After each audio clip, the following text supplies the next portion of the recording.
नमस्कार, जनादेश के खास प्रोग्राम शख्सियत में एक बार फिर से आप सभी का स्वागत है। मैं हूं आपके साथ प्राची सिंह और आज के शख्सियत के प्रोग्राम में हम बात करेंगे एकनाथ चिटनिस जी की।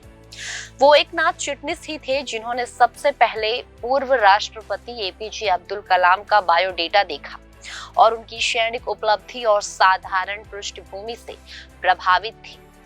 एकनाथ चिटनिस उस समय भारतीय राष्ट्रीय अंतरिक्ष अनुसंधान समिति के सदस्य सचिव थे, जिसके अध्यक्ष विक्रम साराभाई थे।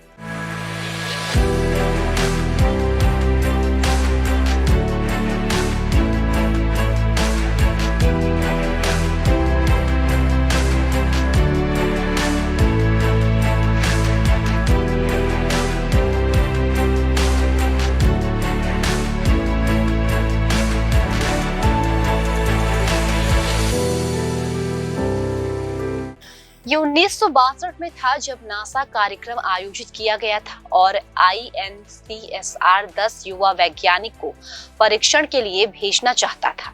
ये कैम्ब्रिज में था कि चिटनिस एक सहकर्मी साराभाई से डॉक्टर एपीजे अब्दुल कलाम को शामिल करने का अनुरोध कर रहे थे और यहीं पर INCSR के अध्यक्ष विक्रम साराभाई आए थे।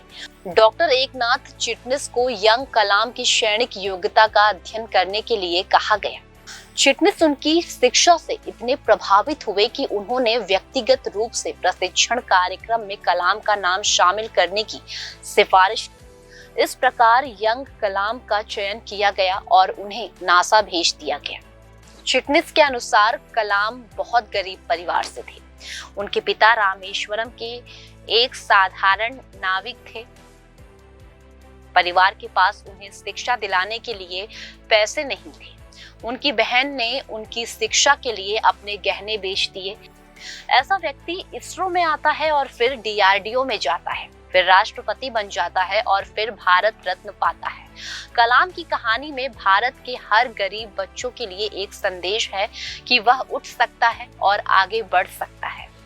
1962 के दौरान डॉक्टर चिटनिस थुम्बा से एक्सरे खगोल विज्ञान प्रयोग कर रहे थे, इसलिए उस विधि के दौरान एपीजे अब्दुल कलाम को नाक का मुख्य भाग सौंप दिया गया था और उन्होंने वह काम उत्कृष्टता से किया।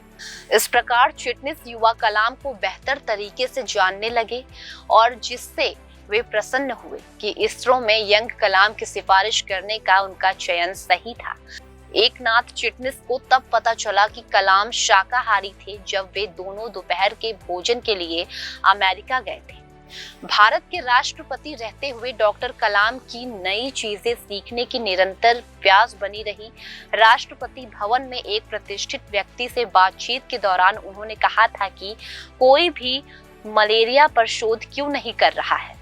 जब उन्हें बताया गया कि एकनाथ चिटनिस का बेटा पहले ही मलेरिया रिसर्च पर काम कर रहा है, कलाम ने बिना एक पल भी बर्बाद किए चिटनिस के बेटे को राष्ट्रपति भवन बुलाया और मलेरिया के बारे में हर बात जानी। जब कलाम त्रिवेंद्रम में थे तब वह दिन में 16 से 18 घंटे तक काम करती थी।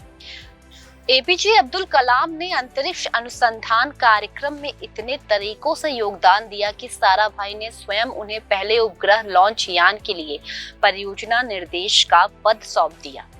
तो आज के शख्सियत के प्रोग्राम में फिलहाल के लिए इतना ही। कल फिर मिलेंगे एक और नई शख्सियत की कहानी लेकर। तब तक के लिए मुझे इजाजत दीजिए और देश और दुनिया की खबरों में बने रहने के लिए देखते रहिए जनादेश।